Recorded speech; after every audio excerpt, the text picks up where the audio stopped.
ইন্নাল্লাহা আলা কুল্লি শাইইন কাদির, নিশ্চয়ই আল্লাহ সবকিছুর উপর ক্ষমতাবান। আপনি আমি চাইলে তাকদীর পরিবর্তন করতে পারবো না, সবকিছু নির্ধারিত, আপনি চাইলে পাল্টাতে পারবেন না, কিন্তু আল্লাহ চাইলে সবকিছু করতে পারবেন। কার সাথে কার বিয়ে হবে এটা পূর্ব নির্ধারিত আছে।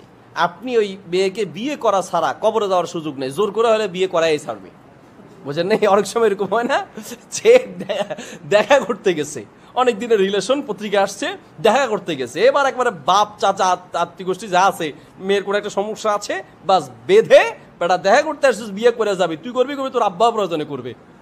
হ্যাঁ, এইরকম যে বিয়ে আপনার যদি নির্ধারিত থাকে সেটা আপনার হবেই হবে।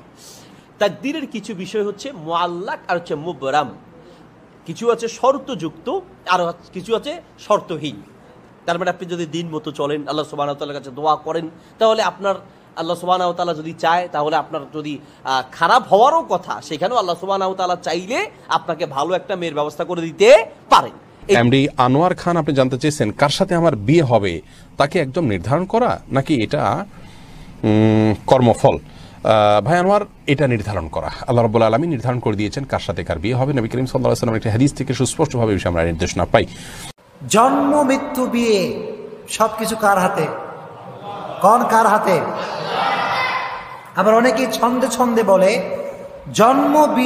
জন্ম মৃত্যু বিয়ে তিন বিধাতা নিয়ে, এরকম বাক্য আছে না নাই? জন্ম মৃত্যু বিয়ে তিন বিধাতা নিয়ে, এরকম একটা বাক্য আমাদের সমাজে প্রচলন আছে। কিন্তু পৃথিবীর সমস্ত কিছু একজনের হাতে। চিল্লায় কোন? তিনি কে? আপনাকে আপনার সাধ্য অনুযায়ী চেষ্টা করতে হবে। যদি আপনি চেষ্টা করতে পারেন তাহলে আপনার ভাগ্য খুলে দেবে একজন, তিনি কে? পৃথিবীর মানুষ, তোমরা পছন্দ মতো মেয়েকে বিবাহ করো, পছন্দ মতো মেয়েকে বিবাহ করো, এর অর্থ এই নয় যে শুধু সুন্দরী মেয়েদের বিবাহ হবে, যাদের রং চেহারা ভালো নয় তারা থেকে যাবে, এই কথা নয়। কিন্তু কার সাথে কার বিবাহ হবে এটা পৃথিবী সৃষ্টির 50,000 বছর আগে লেখা হয়েছে। কতদিন আগে? 50,000 বছর। যেদিন মায়ের পেটে 4 মাস, 50,000 বছর আগে যেটা লেখা হয়েছে সেটা আবার লেখা হবে 4 মাস যেদিন মায়ের পেটে। তাহলে কার সাথে কার বিবাহ হবে এটা দুবার লেখা হয়েছে। তো আপনাকে এখন যে আল্লাহ বললেন যে পছন্দ মতো বিবাহ করো, এটা আল্লাহ আপনাকে একটা সান্ত্বনা দিলেন। ঘুরতে ঘুরতে ঘুরতে ঘুরতে যেখানে তাকদিরে লেখা আছে সেখানেই হবে। জি, বিয়ে কি ভাগ্যে লেখা থাকে? বিয়ে কি ভাগ্যে লেখা থাকে? মিশকাত হাদিস নাম্বার 73, আল্লাহ বলেছেন এই সৃষ্টি জগৎ সমস্ত কিছু সৃষ্টির পূর্বে প্রায় 50,000 বছর পূর্বে আল্লাহ সবকিছু লিখে রাখেন।